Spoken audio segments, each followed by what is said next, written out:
Hi guys, this is Zach from Watches on You, and today I'm going to be doing a comparison between the Breitling Superocean Heritage II 44 and the Omega Seamaster Professional 300 meter. So these watches I feel are a good comparison because they come in only $35 in price different from each other. The Omega is priced at $4,885 and the Breitling is priced, the Breitling is priced at $4,885 and the Omega is priced at $4,850. So these watches I feel like people might be trying to decide which one to get as they are so close in price and have their own merits to them. So today I'm just going to try to clear up kind of the differences between these pieces and hopefully help any of you that are considering these two watches make your decision. So right off the bat, I'm going to go over the Breitling. So the Breitling, as you can see, as you can tell already, it has a much more subdued and kind of, I guess, more dressy nature to it. You don't get the indexes all around the bezel. You don't get too much brushing. The case is actually entirely polished, so you have that kind of more elegant look, I guess, to it. And you also get this Milanese bracelet versus this more kind of the regular Seamaster bracelet, which is a little bit more sporty in design. So this watch, though, however, still does give you kind of some of the tool watch aspects. You get a ceramic bezel, again, just without those numerals, so if you're using this frequently for diving, that would probably get a little bit annoying, but you can still use it as a diver's bezel. You still do have 120 clicks, so it still has that functionality, and the lockdown is great. There's really no wiggle. It's less smooth than the Omega, but that's really a personal preference thing, whether you want a more clicky or more smooth bezel. They both have great action. I would personally prefer smooth over clicky, but that's just me. You can see on the dial here, it again has, excuse me, it has less lume. There is just these small little pips at the end of the indexes and then the lume on the hands. You're not getting larger lume pips like you do on the Omega, and you can see that all the hands and indexes are polished as well. You have the date at 6 o'clock, keeping the symmetry, so it is a very kind of elegant, it's very elegant in nature, and it's very classy in nature as well. Now, one way I would say that this Breitling falls behind the Omega is the clasp. The clasp on the Breitling is not quite the quality of the Omega, and I'll show you that one sec. I just got to get my gloves off. This clasp is a bit hard to do with gloves on, which I guess is good if you're diving, because then you can't really accidentally take it off. Okay, one second here. Okay, this is having some trouble. Well, I'll just tell you. So this clasp here, as you can see, the metal is fairly thin on this outer clasp right here. The Omega's is a lot thicker, and that's the one thing I don't like about this clasp. The inside of the clasp is still milled out. It's not pressed metal like some really cheap watches, so it still is high quality there, but I wish they made this metal a bit thicker, just feel a lot nicer, and the Omega I think does a much better job at that. So movement wise, this watch uses the Breitling B20 movement, which is actually a movement that was borrowed from Tudor. It's Tudor's in-house Black Bay movement that they use, and this movement is very high quality. Again, it's not a Breitling in-house, but it's a Tudor in-house. It's got a 70-hour power reserve, which is absolutely fantastic. It's chronometer grade, as the dial says, so you're really going to have no problems with them with movement. Absolutely fantastic movement in that timepiece.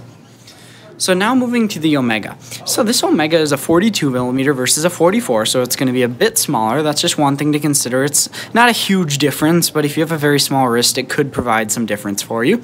The Omega stays very thin, and one thing I didn't mention about these watches is that the Omega has a 300 meter versus a 200 meter water resistance on the Breitling. The 300 meters, no one's really going to be diving past 200 meters. There's a very select few number of people that do that, and so it shouldn't really be a problem, but that's just kind of another 100 meters of security. You'll still easily be able to dive recreationally with the Breitling. I would have no problems recommending that either. So you do, though, however, get a helium release valve on this, so if you saturation dive, you'll need that for your timepiece. Again, very few people actually do that. It's good to know that the Omega can do it, but in everyday life and recreational diving, it really is not going to be a problem whatsoever for anyone. Now, you do get the dial on this piece. It has much larger lume, which again kind of adds to the more tool watch aspect of this piece. It's a little less elegant, and it's going to serve you more as a tool watch, and that's how that that's why that lume's brighter. It just makes it a bit easier to see in the dark. You have all the lume hands. The Breitling does not have a lume second hand. You do have a lume second hand on here. That honestly wouldn't really provide too much of a problem ever, but that is a nice thing to see. You do have the date at 6 o'clock again, which I love how they moved that date placement. Just keeps the symmetry of the dial. I think it looks fantastic. Now, the bezel, you can see it does have all the indexes going around, which is definitely something to consider if you're going to be diving frequently. That would make this watch a lot easier to read underwater and a lot quicker to read. Now, the bezel action is a bit smoother on this. It's still very clicky, locks down fantastic. I think they improved this bezel quite a bit over the previous generation of Seamaster Professionals. Great quality overall. Definitely, I love the bezel on this piece very much. So you can see that it's got brushed sides, there's not as much polishing, and it has polished lugs, so you do get some of that, and you can definitely pull this off, I'd say, with the suit. It's not going to look quite as at home as the Breitling, but if you're doing it infrequently, I think it'd be fine. Some people don't like the toothpaste cap shaped helium release valve. Personally, I don't really notice it too much. I think if you own this watch, you wouldn't really notice it too much, but some people think that's a big problem. I don't really agree that it's a problem at all. And now the bracelet on this piece, very strong and sturdy. The clasp, again, I'd say it's a bit better. You can just see the metal's a bit thicker there, feels better in the hand, and you do get a micro adjust, so you can push this in and out for a micro adjust, which is great to see, and you also do get a diver's extension that will fold out right there. For the sake of time, I'm not going to demonstrate that. Now, the movement in this timepiece is the Omega Master Coaxial. It's under that sticker there. Finished fantastic. You get a very high magnetic resistance, which is a good feature. Just see as some watches can be magnetized if they get too close to a magnet. This watch, you really will never have to worry about that because it has a magnetic resistance up to 15,000 Gauss, which is way higher than really anyone's going to be experiencing in real life. Now, the dial, as you can see, it has that old heritage kind of aspect of it where it's got the wave dial. Some people don't like how they implemented it where it doesn't go all the way to the edges. Personally, again, I would say you won't really notice it too much in real life, but some people just don't like that, so I thought I'd point it out. So overall, these two timepieces are very similar. They both have their merits. I'd say that the Breitling, maybe with the polishing and everything, the finishing is maybe a bit higher on the Breitling. And the Omega is definitely going to have more capability. You get that extra water resistance, you get the helium release valve, you have more functionality on the Omega than the Breitling.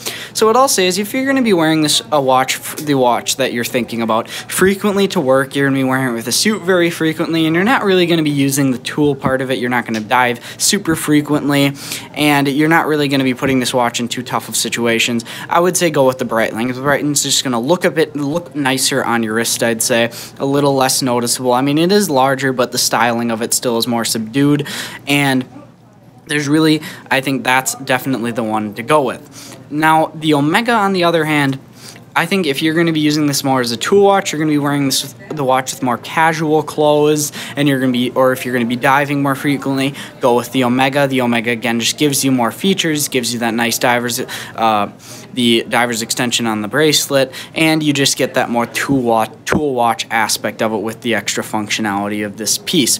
So I hope that helps. I'd like to mention that both of these watches were provided by Continental Diamond in St. Louis Park, Minnesota. They are an authorized dealer of both Breitling and Omega, and they provided the watches for the purposes of this review. We'll be leaving links in the description to their website and also our channel Amazon store, where you can go and find some of our favorite lower end watches and watch straps and other accessories that we like on Amazon.com. So thank you guys for watching. Remember to subscribe, and share, and when you subscribe, make sure to hit that notification bell so you're notified whenever we upload a new video. Thanks again for watching.